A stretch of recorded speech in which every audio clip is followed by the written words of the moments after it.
Hello students, आज अपन physics के अंदर लेक्चर नंबर 79 के अंदर सबसे पहले काइनेटिक थ्योरी ऑफ गैसेस पे जो हम लास्ट लेक्चर्स के अंदर थ्योरी कवर कर चुके हैं, तो उसके कुछ क्वेश्चंस करेंगे आज अपन पहले। तो सबसे पहले एक क्वेश्चन हमें दे रखा है कि एक ऑक्सीजन गैस है, 2 ग्राम ऑक्सीजन गैस है, उसके लिए 2 ग्राम ऑक्सीजन गैस का हमें टेम्परेचर बताना है। हमें बाकी कंडीशन बता रखी है कि 2 ग्राम ऑक्सीजन जो है वो 1 एटमॉस्फेरिक प्रेशर पर है और उसका जो आयतन है वो कुछ बता रखा है। तो हमें तापमान कैलकुलेट करना है उस गैस का कितना है। तो 2 ग्राम ऑक्सीजन का 2 एटमॉस्फेरिक प्रेशर पर, दाब पर आयतन अगर इसका है कुछ 100 सेंटीमीटर स्क्वायर, तो तापमान ज्ञात करें। तो इस वाली अवस्था में हमें तापमान बताना है कि इसका तापमान कितना है। तो सिंपल सा क्वेश्चन है, हमें मोल दे रखे हैं, मतलब यहां से मोल निकाल सकते हैं, दाब दे रखा है, आयतन दे रखा है, ताप पूछा हुआ है। तो सिंपल सा एक आदर्श गैस समीकरण जो है वो हमें अप्लाई करना है इसमें। तो आदर्श गैस समीकरण लगाया PV बराबर nRT। बस ये ध्यान रखना है कि जो वैल्यूज है वो सही से लिखनी है। सारी राशियां यहाँ पर हम SI यूनिट में रख रहे हैं या MKS बोलते हैं। तो प्रेशर जो दे रखा है वो 2 एटमॉस्फेरिक प्रेशर है, लेकिन हमें 2 एटमॉस्फेरिक प्रेशर में नहीं लिखना, पास्कल में लिखना है, या बोल सकते हैं न्यूटन पर मीटर स्क्वायर में लिखना है। तो ये होता है 1.013 गुणा 10 की घात 5 पास्कल। 1 एटमॉस्फेरिक प्रेशर की वैल्यू है। तो ये P की वैल्यू रखी।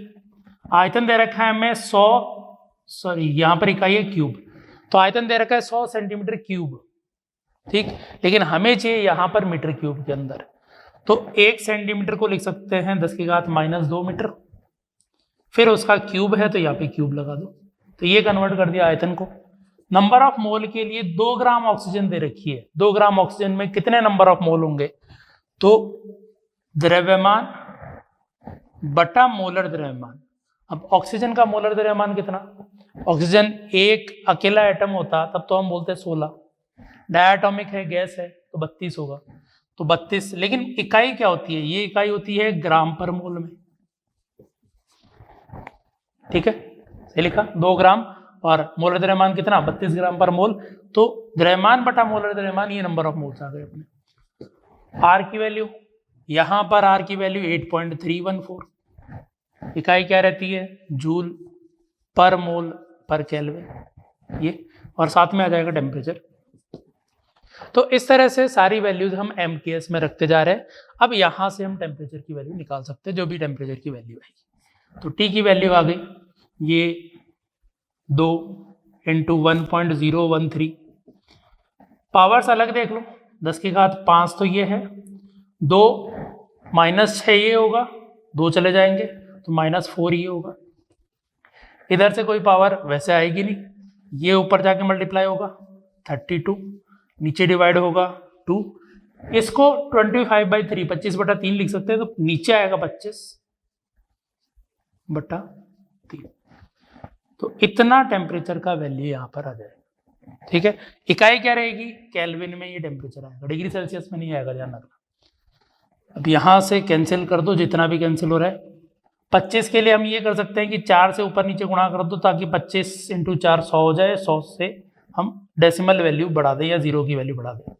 तो ये वैल्यूज आ गई 32 × 3, ये आ जाएगा 96 × 4, और इंटू ये करना है। तो इसको 96 और इसको लगभग 100 मान लो, इसे गुणा करोगे तो ये 400 के लगभग ये वैल्यू आ जाएगी, ठीक है। क्या कर रहे हैं? 32 × 3 लगभग आ जाएगा, मतलब ये वैल्यू आएगी 96, लेकिन 96 को 1 से गुणा करते तो लगभग 96 ही रहता, लेकिन थोड़ी वैल्यू ज़्यादा है तो 100 के लगभग मान लो। हम रफ कैलकुलेशन कर रहे हैं, × 4 और बटा 100 गुणा 10 की घात ये 1, 0 कैंसिल हो गया। तो ये टेम्परेचर की वैल्यू आ गई 40 केल्विन टेम्परेचर। बात समझ में आई? तो यहाँ पे मेन बताने की चीज़ ये थी कि सारी इकाइयाँ ध्यान में रखते हुए फिर लिखना है इसके अंदर, ठीक है। नेक्स्ट क्वेश्चन पे चलते हैं।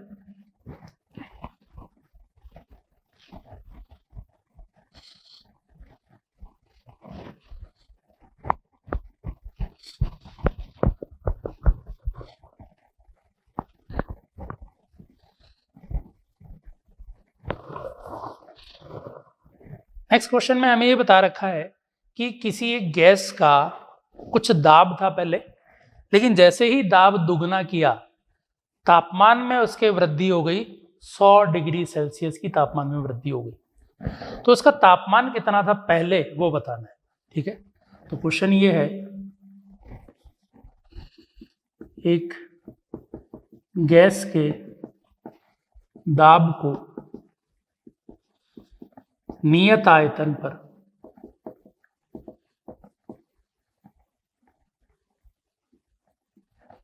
दुगना करने पर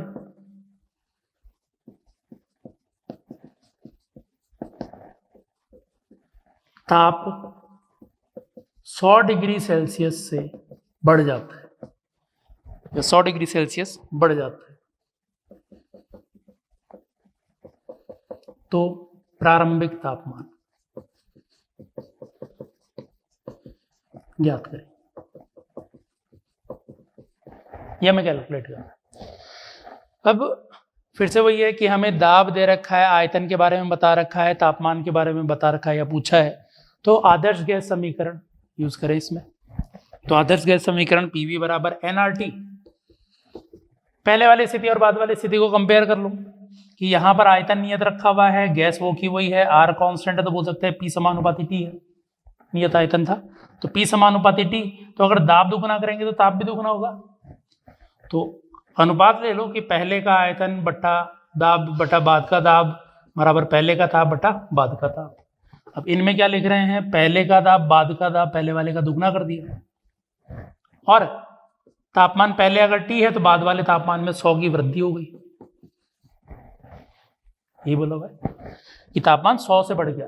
अब ये बोलोगे कि यहाँ पे तो हम तापमान केल्विन में लिखते हैं, लेकिन जो वृद्धि है वो डिग्री सेल्सियस में निकालो चाहे केल्विन में निकालो बराबर ही आती है। तो तापमान तो एक्चुअल में यहाँ पे केल्विन में ही है, ये केल्विन में ही है, ये भी केल्विन में ही है। वृद्धि डिग्री सेल्सियस में दे रखी थी, लेकिन केल्विन में भी वृद्धि 100 ही आएगी, इसलिए सीधा 100 जोड़ा हुआ है। ठीक है, वृद्धि की बात कर रहे हैं। तो यहां से P1 से P1 कैंसिल हो जाएगा, ये इधर वैल्यू आएगी T प्लस 100 और ये इधर आएगा 2T, एक T कैंसिल कर दोगे तो T की वैल्यू आ गई 100, इकाई क्या, केल्विन। डिग्री सेल्सियस में आंसर पूछा है तो 100 माइनस 273, ये डिग्री सेल्सियस में आंसर आ जाएगा। तो डिग्री सेल्सियस में है माइनस 173 डिग्री सेल्सियस, ये पहले का इसका तापमान था। ठीक है,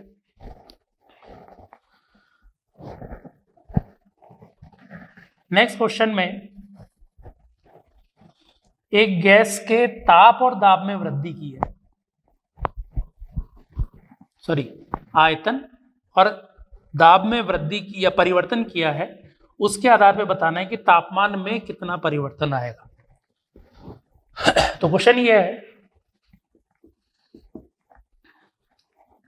एक गैस का दाब 0.5% से तथा आयतन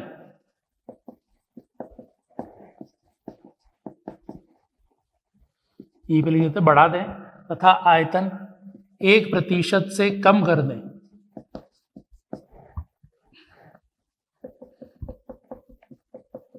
तो तापमान में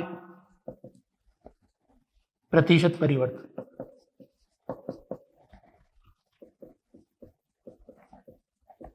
याद करें। ठीक है, आदर्श गैस समीकरण ही काम में ले रहे हैं, फिर से वही कि दाब दे रखा है, आयतन दे रखा है, ताप में परिवर्तन पूछा है, आदर्श गैस समीकरण। तो पहले की अवस्था ये ले लेते हैं, प्रारंभिक स्थिति जो है वो ले लिया P दाब, V आयतन, तो ये रिलेशन था nRT पहले का ताप। ठीक है, और बाद की स्थिति में दाब में वृद्धि कर दी 0.5 की, प्रतिशत में वृद्धि की है। ठीक है, मतलब हम बोल सकते हैं कि अगर 1% की वृद्धि की होती तो P/100 होता, जो बढ़ाई हुई वैल्यू होती, और कुल वैल्यू हो जाती P + P/100 1% के लिए, 0.5% के लिए इसका आधा, ये बोल सकते हैं। तो दाब इतना कर दिया है नई वाली स्थिति में। तो नई वाली स्थिति में दाब हो गया पहले के दाब का 0.5% वृद्धि, तो 0.5/100 × P, ये कर दिया। आयतन में कमी की है, तो अगर 1% की कमी की होती तो ये बोलते कि कमी की तो आयतन इतना परिवर्तित हुआ, कम हुआ तो माइनस हो गया पहले वाले में से, तो हम आयतन के लिए बोल सकते हैं कि v माइनस वी बाई 100। अब ये क्या हो जाएगा, एन आर टी डैश, नए वाले ताप से कंपेयर कर रहे हैं एन आर टी डैश करें। तो अब क्या करें, यहां से दोनों का अनुपात ले लो ताकि टी की वैल्यू आ जाए, इसको पहले रख देते हैं।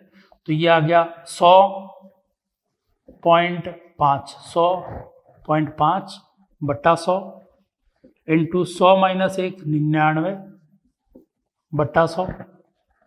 अनुपात लिया, पी कॉमन आया, बी कॉमन आया, वो कैंसिल हो गया। इधर अनुपात लिया, एन आर कैंसिल हो गया, ये रह गया टी डैश बाई टी।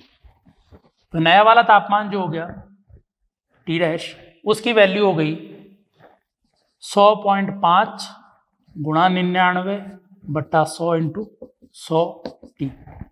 अब कितना परिवर्तन हुआ, तो प्रतिशत परिवर्तन निकालना है, तो T dash minus T by T into 100 करना है। तो T dash minus T, T dash की वैल्यू है 100,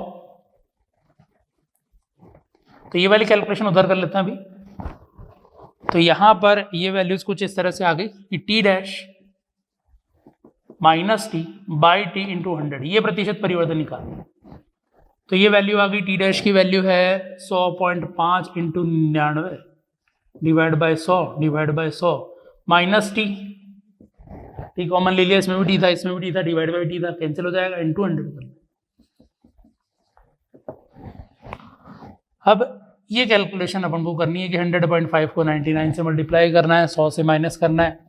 अब एक तो तरीका यही है कि यहाँ पे अब हम कैलकुलेशन करें और इसको सॉल्व करें, लेकिन इनको सॉल्व करने का एक दूसरा तरीका और है। कब, जब परिवर्तन कम दे रखा है, परिवर्तन कम दे रखा है, तो उस वाली स्थिति में हमें इनको सॉल्व करने के लिए ये वाली कैलकुलेशन ऐसी नहीं करने की जरूरत है।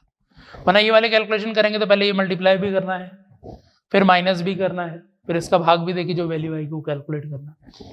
ठीक है, तो इसको दूसरे तरीके से सॉल्व करें। एक बेसिक तरीका तो ये, इस कैलकुलेशन को करेंगे वैल्यू आ जाएगी। दूसरा तरीका ये कि जब अल्प परिवर्तन होता है, अल्प परिवर्तन होता है, तो उस टाइम पर आपेक्षिक परिवर्तन कैलकुलेट करना। आपेक्षिक परिवर्तन कैसे, कि जब भी कोई राशि मल्टीप्लाई हो रही होती है या डिवाइड हो रही होती है, तो उनको कुछ इस तरह से समझो कि अगर हमें कुछ x की पावर a, y की पावर b अपॉन z की पावर c दे रखी है, ये r बोल रखा है, तो आपेक्षिक परिवर्तन का मतलब है delta r by R, r में परिवर्तन बराबर डेल्टा x बाई x। लेकिन ऐसे x कितने a है तो a बार आएगा ये पद, फिर डेल्टा y बाई y, ऐसे y कितने हैं b, ये b बार आएगा पद, फिर डेल्टा z बाई z, नीचे है माइनस, ऐसे जेड सी आएंगे। तो ये परिवर्तन के लिए है। ठीक है, एक्चुअल में त्रुटि के लिए भी यही जैसी कैलकुलेशन हम करते हैं, बस त्रुटि के टाइम पर यहाँ पे माइनस के बजाय प्लस आ जाता है। तो यहाँ पे परिवर्तन जो आएगा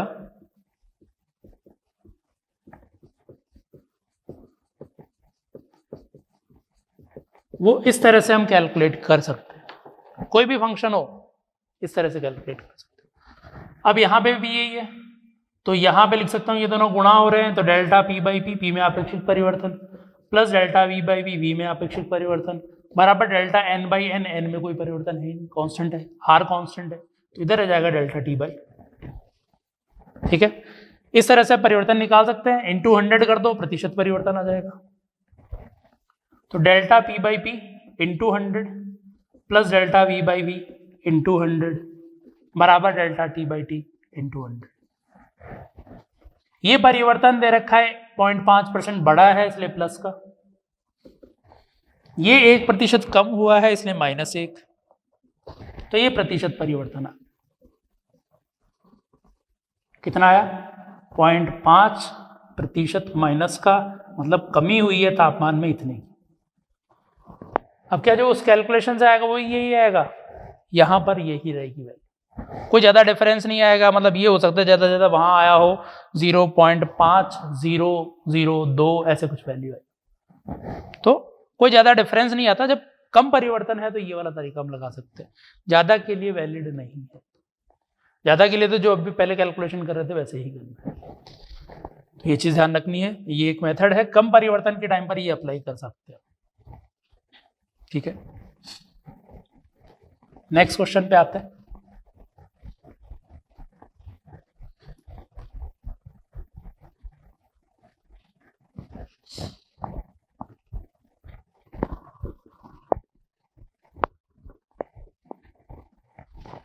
हमें हाइड्रोजन गैस का 27 डिग्री सेल्सियस पर वर्ग माध्य मूल वेग ज्ञात करना है। ठीक है, 27 डिग्री सेल्सियस पर हाइड्रोजन गैस का वर्ग माध्य मूल वेग।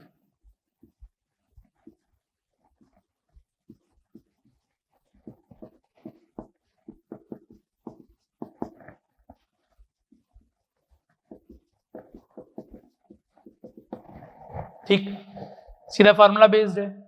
VRMS, किसी भी गैस का VRMS की वैल्यू होती है √3 RT बाई मोलर द्रव्यमान। तो वही वैल्यू यहाँ पर हमें कैलकुलेट करनी है, तो VRMS बराबर √3 RT बाई मोलर मास। अब वैल्यू जरा देखें क्या क्या है इनकी, क्योंकि गड़बड़ इसमें फॉर्मूले में वैल्यूज रखने में ही होती है, और वरना कुछ नहीं होती है। फॉर्मूला इतना लंबा चौड़ा है नहीं कि याद नहीं रहे। आर की वैल्यू हमें MKS में रखनी है 8.314। T टेम्परेचर 27 डिग्री सेल्सियस, लेकिन हमें टेम्परेचर डिग्री सेल्सियस में नहीं लिखना होगा, यहाँ पे केल्विन में लिखना होगा। तो 27 + 273 केल्विन। ठीक है, फिर मोलर द्रव्यमान, हाइड्रोजन गैस है, डायाटॉमिक।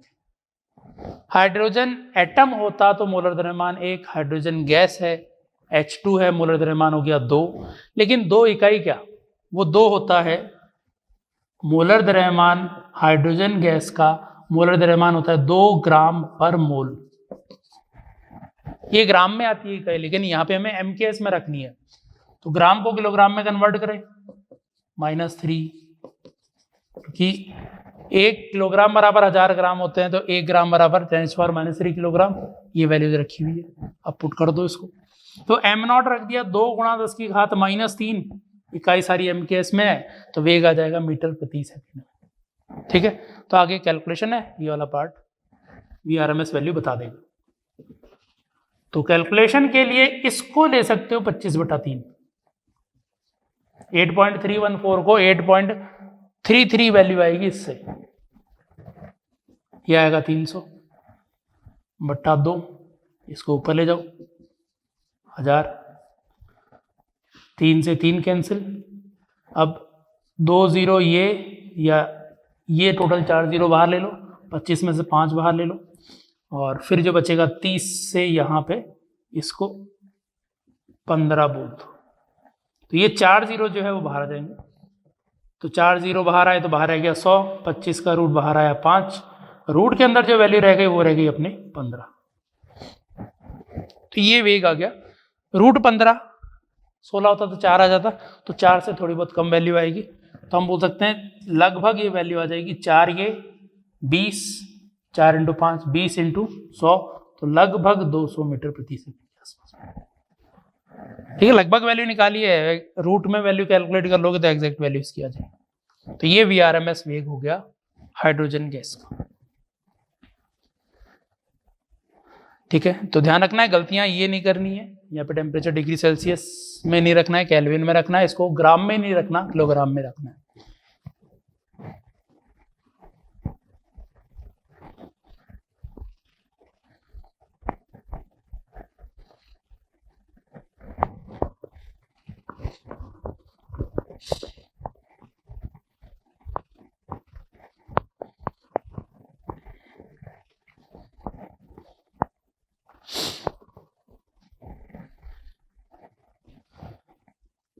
नेक्स्ट क्वेश्चन है, हमें RMS वेग का अनुपात ज्ञात करना है हाइड्रोजन और हीलियम गैस का समान तापमान। तो समान ताप पर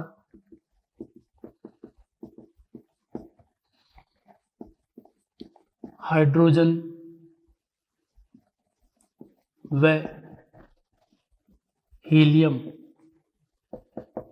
गैस के वर्ग माध्य मूल वेग का अनुपात ज्ञात करें। ठीक है, अब इसमें दोनों के आरएमएस का अनुपात निकालना है। समान तापमान है तो वीआरएमएस की वैल्यू होती है √3 RT बाई मोलर द्रव्यमान। अब दोनों में डिफरेंस किसका आएगा? ये तो कांस्टेंट है, आर भी कांस्टेंट है, तापमान समान बोला हुआ है तो केवल मोलर द्रव्यमान, तो मैं बोल सकता हूँ वीआरएमएस मोलर द्रव्यमान के रूट के व्युत्क्रमानुपाती आएगा। तो यही लिख दो कि वीआरएमएस अगर हम लिख रहे हैं हाइड्रोजन का, पहले किसका देखना है? हाइड्रोजन, फिर वीआरएमएस लिखना है अपन को हीलियम का, तो मोलर द्रव्यमान के रूट के व्युत्क्रमानुपाती, तो हाइड्रोजन का मोलर द्रव्यमान यहाँ पे आएगा, हीलियम का मोलर द्रव्यमान यहाँ पे आएगा। लिख दो वैल्यूज।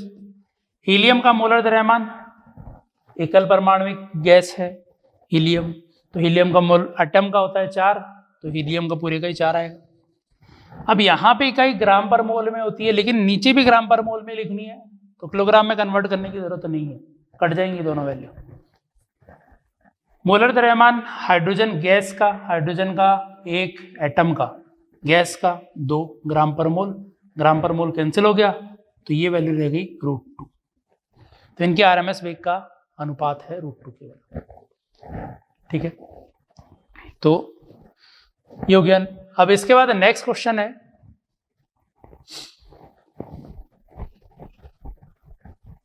कि किस ताप पर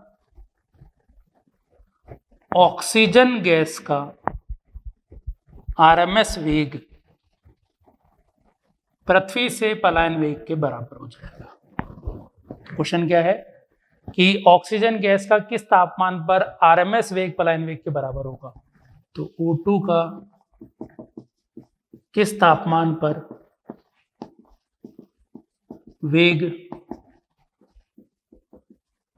पलायन वेग के बराबर होगा? पृथ्वी पर बात कर रहे हैं, पृथ्वी पर जो पलायन वेग है पृथ्वी सतह पर, उस पलायन वेग के बराबर वेग किस तापमान पर हो जाएगा? तो आरएमएस वेग पलायन वेग के बराबर हो जाएगा। तो आरएमएस वेग वही फॉर्मूला √3 RT बाई मोलर द्रव्यमान, लेकिन इसको किसके बराबर करना है? पलायन वेग के बराबर, पृथ्वी की सतह पर पलायन वेग के बराबर। अब पृथ्वी की सतह पर पलायन वेग कितना होता है? तो पलायन वेग की वैल्यू होती है 11.2 इकाई, क्या मीटर प्रति सेकंड, नहीं किलोमीटर पर आवर, दोनों ही नहीं है। इसकी वैल्यू है 11.2 किलोमीटर पर सेकंड। तो यहां पे बस वैल्यूज रखनी है 3 RT बाई मोलर द्रव्यमान। ऑक्सीजन गैस का 32, लेकिन ग्राम में है, किलोग्राम में बदल दिया, तो ये तो इधर वाला पार्ट आ गया।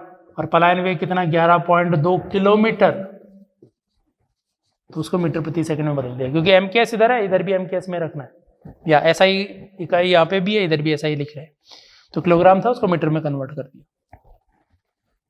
वर्ग ले लो, तो ये आ गया 3, फिर से इसको 25/3 ही लिख दिया, इंटू T बटा 32 इंटू 10⁻³ वर्ग किया 11.2 का स्क्वायर, और यह आ गया 10⁻³ का स्क्वायर। अच्छा, तो जो कैंसिल हो जाए वो वैल्यू कैंसिल कर दो, ये आ जाएगा पावर 3 इसकी, और 3 से ये कैंसिल हो जाएगा, 25 से 100 करते हुए इसको भी कैंसिल कर सकते हैं, 25 से 1000 को कैंसिल कर रहे हैं, 4 बार तो होता है 100, तो ये आ जाएगा 40। ठीक है, 25 से कैंसिल कर दिया, 25 चौके 100, 1000 था इंटू 40, तो 10 और रहेगी।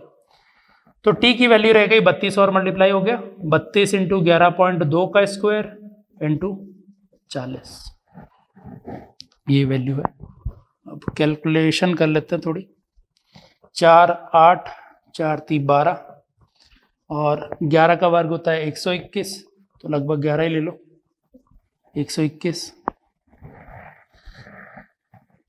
ठीक है, या फिर इसकी वैल्यू लिख लो, 4 4 5 2 1, 125 पॉइंट,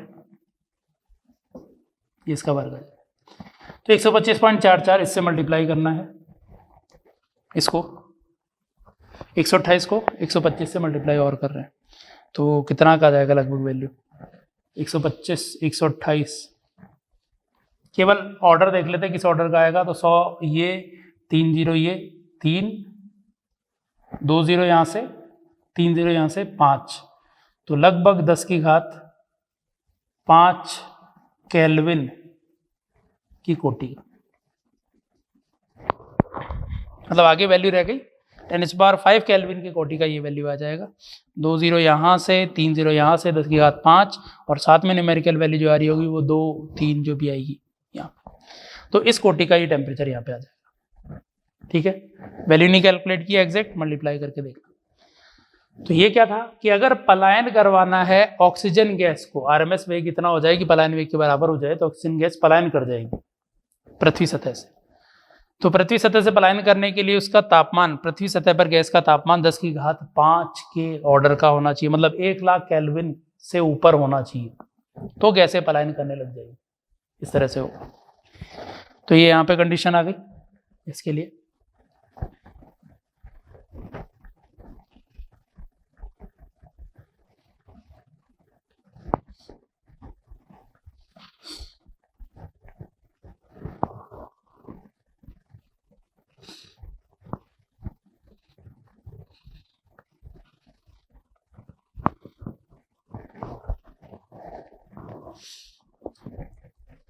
अगले क्वेश्चन में हमें ग्राफ दे रखा है, मैक्सवेल का वेग वितरण का नियम जो था उसका ग्राफ हमें दे रखा है। इधर थे कितने कण है एक पर्टिकुलर वेग के और ये वेग, तो इसमें 2 ग्राफ हमें दे रखे हैं, एक और इस तरह से 2। इसको फर्स्ट बोल रहे हैं, इसको सेकंड। ठीक है, कि 2 अलग अलग गैसों के लिए या 2 अलग अलग अवस्थाओं के लिए, पहली और दूसरी अवस्थाओं के लिए मैक्सवेल का वेग वितरण का नियम कुछ इस तरह से।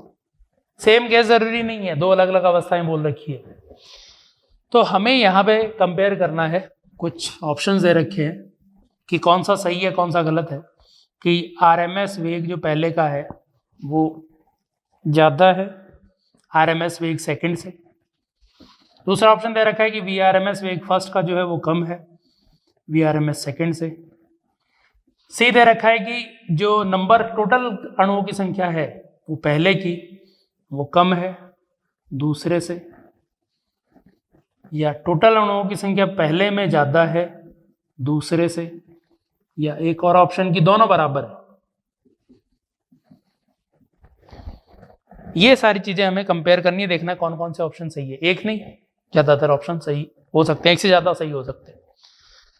तो देखें, इसमें ये था अधिकतम प्रायिक वेग, ये दूसरे का अधिकतम प्रायिक वेग। तो प्रायिक वेग के लिए तो दिख रहा है कि पहले का प्रायिक वेग जो है वो कम है दूसरे से। प्रायिक वेग, अधिकतम प्रायिक वेग वो था √2 RT मोलर द्रव्यमान, और आरएमएस वेग था √3 RT मोलर द्रव्यमान। तो ये है कि अगर ये ज्यादा है तो ये भी ज्यादा ही होगा, क्योंकि बस न्यूमेरिकल वैल्यू का तो डिफरेंस आ रहा है। अगर इसके लिए √3 में लिखोगे आरएमएस वेग, तो इसमें भी √3 आएगा, बस टेम्परेचर के आधार पे कंपेयर करेंगे। तो बोल सकते हैं कि अगर आरएमएस वेग, मोस्ट प्रोबेबल वेग पहले का कम है दूसरे से, तो आरएमएस वेग भी पहले का कम होगा दूसरे से। बात समझ में आ गई? तो इसलिए हम बोल सकते हैं ये वाली कंडीशन हो गई कि आरएमएस वेग पहले का कम है दूसरे से। ठीक है, अब आगे कंपेयर किया हुआ है टोटल अणुओं की संख्या से, कि गैस के टोटल अणुओं जो है वो कितने हैं। तो उसको कंपेयर करने के लिए हम ग्राफ के एरिया को बोलते हैं, कि ग्राफ का जो एरिया होता है वो टोटल नंबर ऑफ मोल्स को बताता है, टोटल नंबर ऑफ एटम्स को, मॉलिक्यूल्स, इसको बताता है। तो यहां पर ये ग्राफ हो गया, ये ग्राफ हो गया। अगर याद हो, जब हम कंपेयर कर रहे थे समान गैस में, अगर कंपेयर कर रहे थे, तो ये ग्राफ है, दूसरी गैस का दूसरे टेम्परेचर पे कंपेयर कर रहे हैं, तो ये वैल्यू नीचे आ जाती है, लेकिन इसमें ये वैल्यू नीचे नहीं आई है। वो क्यों हुई है? अब ज्यादा अंतर नहीं है, तो इसलिए हम बोल सकते हैं कि यहां पर अगर नंबर ऑफ मोल सेम होते तो ये ग्राफ नीचे आता, लेकिन ये ग्राफ क्या है, ऊपर है, इसमें नंबर ऑफ मोल ज्यादा है।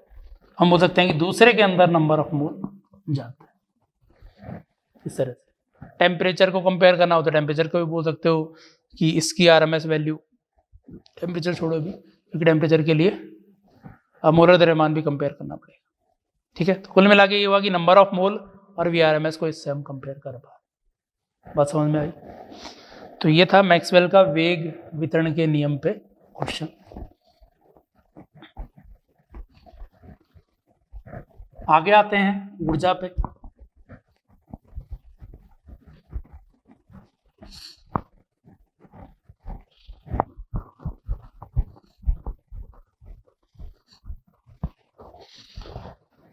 हमें दे रखी है, क्वेश्चन के अंदर दे रखी है कि 2 मोल तो है ऑक्सीजन गैस और 4 मोल है आर्गन गैस। ऑक्सीजन और आर्गन गैस दे रखी है, तो T टेम्परेचर पे ये है, तो उसकी टोटल इंटरनल एनर्जी, कुल आंतरिक ऊर्जा कितनी है वो बताना है। तो 2 मोल ऑक्सीजन व 4 मोल आर्गन गैस T तापमान पर एक पात्र में है, तो इनकी कुल आंतरिक ऊर्जा ज्ञात करें। तो क्वेश्चन में क्या दे दिया कि 2 मोल तो कंटेनर के अंदर, पात्र के अंदर ऑक्सीजन है, 4 मोल आर्गन है और T तापमान है, तो पूछा है उसकी कुल आंतरिक ऊर्जा कितनी। तो आंतरिक ऊर्जा फॉर्मूला क्या था? आंतरिक ऊर्जा का फॉर्मूला था F/2nRT। लेकिन ये तो हम एक गैस की बात कर रहे थे, यहाँ पे 2 गैस एक साथ है, तो इसकी ऊर्जा अलग निकाल लो, इसकी ऊर्जा अलग निकाल लो, जोड़ दो दोनों। तो यहां पर कुल ऊर्जा आ गई ऊर्जा ऑक्सीजन की प्लस ऊर्जा आर्गन गैस की। अब ऑक्सीजन डायटोमिक है, द्विपरमाणविक है। द्विपरमाणविक में डिग्री ऑफ फ्रीडम कितनी? 5। यहाँ पे बहुत ज्यादा तापमान नहीं ले रहे, सामान्य ताप बोल सकते हैं। क्वेश्चन में नहीं बताया हुआ हो कि वाइब्रेशनल डिग्री ऑफ फ्रीडम कंपन की स्वतंत्रता की कोटि लेनी है, तब तक नहीं लेना है।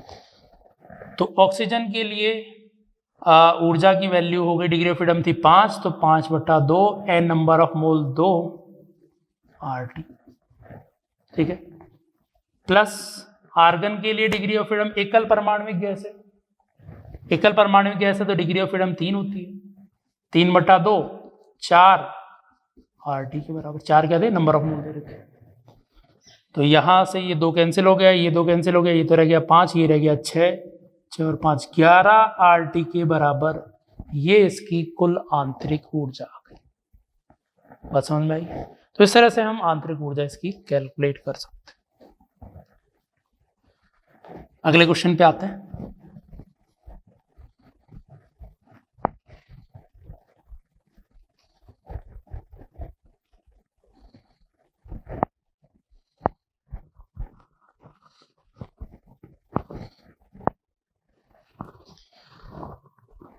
क्वेश्चन ये बोल रखा है, क्वेश्चन में बता रखा है कि किसी T टेम्परेचर पे, किसी T टेम्परेचर पे जो ऑक्सीजन गैस है उसके एक परमाणु का, एक अणु का हमें कोणीय वेग, औसत कोणीय वेग ज्ञात करना है, अगर उसका जड़त्व गुण हमें कुछ I बता रखा है तो। ठीक है, तो क्वेश्चन क्या है? ऑक्सीजन गैस के एक अणु का जड़त्व गुण I हो तो T तापमान पर इसके एक अणु का औसत कोणीय वेग ज्ञात करें। ये क्या हो गया? ये क्या दे दिया?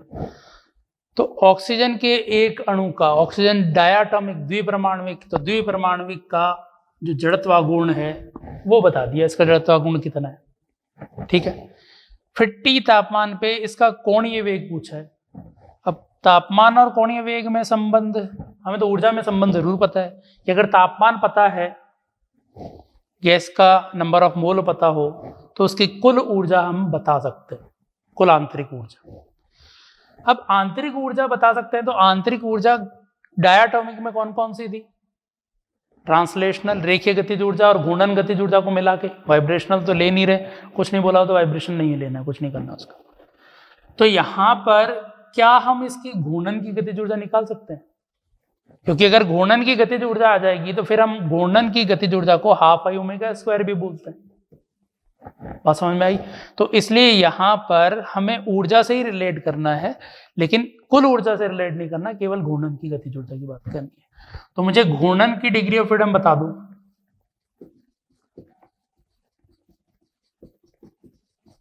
कितनी होगी? ऑक्सीजन है, द्विपरमाणुविक है, तो डिग्री ऑफ फ्रीडम ऑक्सीजन की कितनी? घूर्णन की 2। तो घूर्णन गतिज ऊर्जा कितनी? कुल ऊर्जा कितनी होती है? F/2 nRT।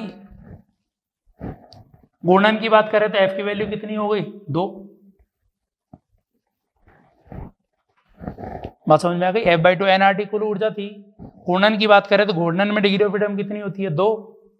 डायटोमिक है तो 2/2 nRT के बराबर ये हुआ।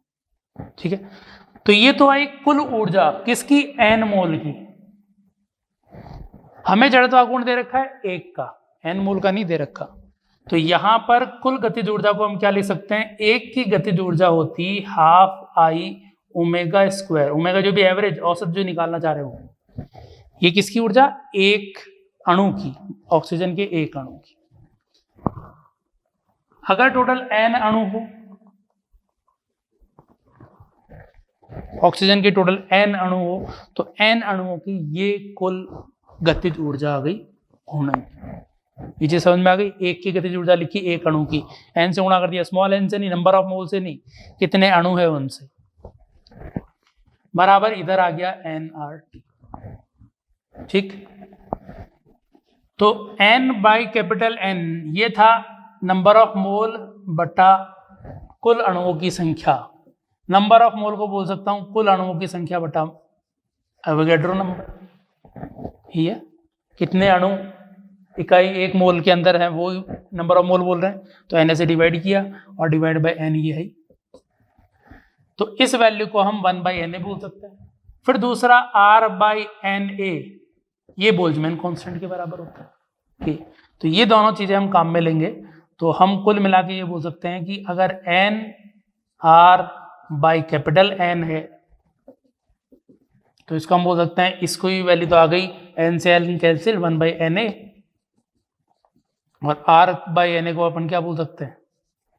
इसको तो बोल दिया 1/Na, और R/Na को क्या बोल सकते हैं? K। इस वैल्यू को K लिख देंगे। तो फाइनली हमारे पास आ गया हाफ आई ओमेगा एवरेज का स्क्वायर बराबर NR/N, इसकी वैल्यू है K T के बराबर। ठीक है, तो यहां से ओमेगा एवरेज की वैल्यू आ गई 2kT/I का रूट। ठीक है, इसको यहां पे ऐसे लिखने के बजाय दूसरा ये भी बोल सकते थे कि ये n मोल की है, ये n मोल की कुल ऊर्जा है, तो 1 मोल की कितनी हो गई? n की जगह 1 रख दो, तो 1 मोल की ऊर्जा, 1 मोल की गतिज ऊर्जा आती है अपने पास RT। ये तो कैंसिल हो जाता है, n की जगह 1 मोल लिख रहे हैं, 1 मोल। एक एटम की कितनी आती? एक मॉलिक्यूल की कि R, ये 1 मोल की थी, 1 मोल में Na डिवाइड बाय Na कर दिया, तो ये एक अणु की जो है वो घूर्णन गतिज ऊर्जा आ गई, और R/Na को KT बोल दो। अब ये एक अणु की है, इसलिए हाफ आई ओमेगा स्क्वायर, ऐसे लिख सकते थे इसको। तो ये आ गया इसका औसत कोणीय वेग। तो ये चीज ध्यान रखनी है कि घूर्णन गतिज ऊर्जा अगर इस तरह से गैसों की पूछी जाए तो घूर्णन के लिए घूर्णन डिग्री ऑफ फ्रीडम ले लो 2/2 nRT, ये वैल्यू आ जाएगी।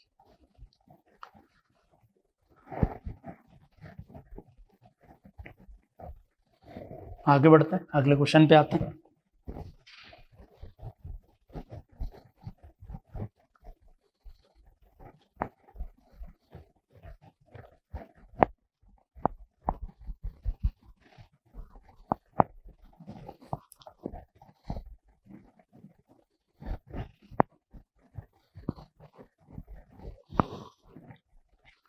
नेक्स्ट क्वेश्चन में हमें दो पात्र दे रखे हैं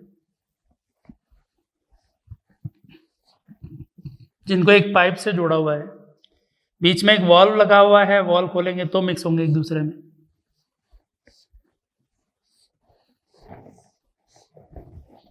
ठीक है, तो यहां पर जो है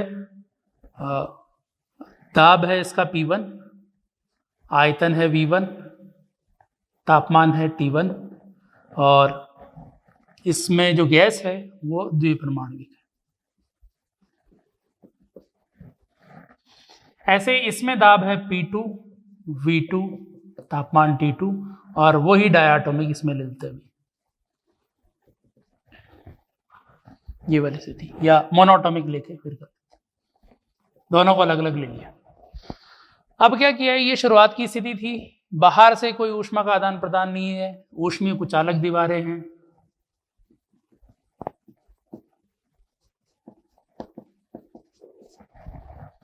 अब क्या किया, वॉल्व को खोल दिया, एक से दूसरे में मिक्स होने दिया, तो मिक्स होते रहेंगे, तापमान भी इनका परिवर्तित होता रहेगा, फाइनली एक तापमान आ जाएगा, एक दाब आ जाएगा, आयतन तो इतना ही रहेगा V1 + V2, तो कॉमन दाब कॉमन ताप इनका आएगा। तो वो कॉमन दाब और ताप कितना होगा वो बताना है इसमें, कि हमने वॉल ओपन किया, वॉल ओपन करने के बाद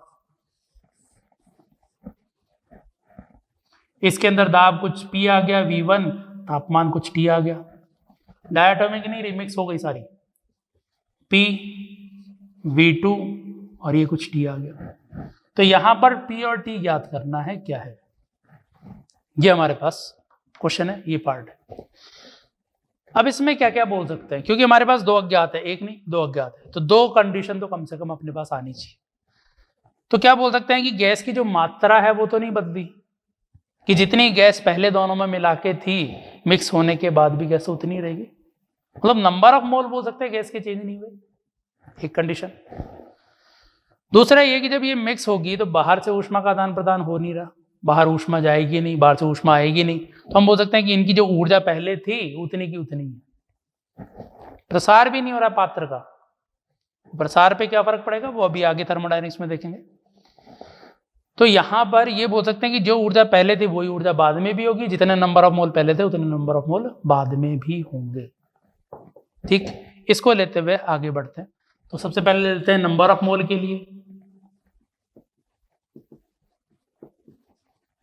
तो नंबर ऑफ मोल्स पहले N1 + N2 थे, बाद में भी उतने ही है, ये बाद के लिख रहा हूं मैं, ये पहले के N1 + N2। अब N1 को क्या लिख सकता हूं, PV/RT पहले वाले के लिए, P2 V2/RT2 दूसरे वाले के लिए, बाद में प्रेशर P, वॉल्यूम कितना, दोनों की बात कर रहे हैं, V1 + V2 ये कुल लिख रहे हैं, R टेम्परेचर T।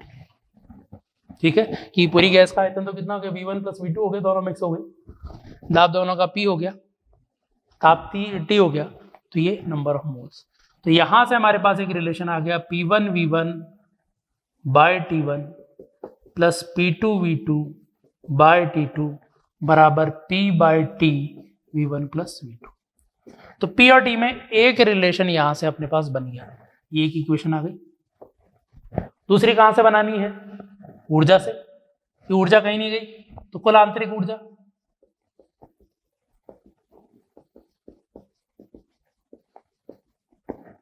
तो कुल आंतरिक ऊर्जा क्या बोलेंगे कि पहले की कितनी है, दूसरे कंटेनर की कितनी है, अब बाद में जब दोनों मिक्स हो गए तब एकल परमाणु की कितनी है और द्विपरमाणुक वाले की कितनी है, क्योंकि यहाँ पे मिक्स हो गए, लेकिन एकल परमाणु की तो एकल परमाणु के हिसाब से ऊर्जा लिखनी है, द्विपरमाणु की द्विपरमाणु के हिसाब से लिखनी है। ये तो उसकी ऊर्जा थी N, डायाटॉमिक है 5/2 NRT, सही है, डायाटॉमिक। ये मोनोटॉमिक है 3/2 N2RT। मिक्स हो गए, लेकिन डायाटॉमिक का टेम्परेचर T, मोनोटॉमिक का टेम्परेचर भी T आ गया, तो ये हो गया 5/2 डायाटॉमिक के लिए NRT + 5 3/2 N2R, ये रिलेशन आ गया। नंबर ऑफ मोल नहीं दे रखे थे, वही पी के पदों में लिखेंगे, सीधा NRT को लिख दो, PV, 2 पूरा कैंसिल कर दो तो 5 P1V1 प्लस 3 P2V2, और यहाँ पे 5 NR, N को लिखना है, N1 को लिखना है, PV के पदों में नहीं लिख पाएंगे, अभी ये लिखेंगे P1V1 bye RT1 RT plus 3/2, 2 cancel हो गया था, N2 की वैल्यू हो गई P2V2 बाय RT2 RT, ठीक है। R कैंसिल कर दो, ये हो गया 5 P1V1 plus 3 P2V2, T common ले लोगे तो बाकी बचेगा, यहाँ पे बचेगा 5 P1V1 bye T1, T common ले लिया, R कट गया, इधर रह गया 3 P2V2 बाय T2, ये आ गया T, क्योंकि ये सारी वैल्यूज पहले वाली है जो दे रखी थी क्वेश्चन में, ये वाली वैल्यूज ही है, तो ये तापमान की वैल्यू तो आ गई, मतलब दूसरे समीकरण से तो सीधा T की वैल्यू कैलकुलेट ही होके आ गई, ये दूसरा समीकरण अपने पास है। T की वैल्यू कैलकुलेट हो गई तो यहाँ पे रख दो, P की वैल्यू आ जाएगी, तो P की वैल्यू यहाँ से कितनी आ गई, पहले ये वाली वैल्यू रख रहा हूँ, P1V1 by T1 plus P2V2 by T2 into T गुणा होगा, इधर इंटू T गुणा होगा, 5 P1V1 plus 3 P2V2 divide by 5 P1V1 by T1 plus 3 P2V2 by T2, ये क्या मल्टीप्लाई किया, अभी T मल्टीप्लाई किया है, अभी डिवाइड में ये V1 बाई V2 भी आना है, V1 प्लस V2 भी आना है, तो यहाँ लिख दो V1 प्लस V2, तो इसी फॉर्म में आएगा, तो ये फाइनली P की वैल्यू आ गई, ये T की वैल्यू आ गई। तो इस तरह से हम इसके अंदर कैलकुलेट कर सकते हैं। तो कंडीशंस दोबारा एक बार समझ लेते हैं, क्या था कि जब वॉल को खोला तो एक से दूसरे में मिक्स होंगे, कब तक, आखिरी में जब तक दोनों का दाब बराबर नहीं आ जाए, दोनों का ताप बराबर नहीं हो जाए, और गैसें भी मिक्स हो गई, तो ऐसा नहीं कि एक तरफ डायटोमिक है एक तरफ मोनोटोमिक है, मिक्स हो गए सारे एक से दूसरे में।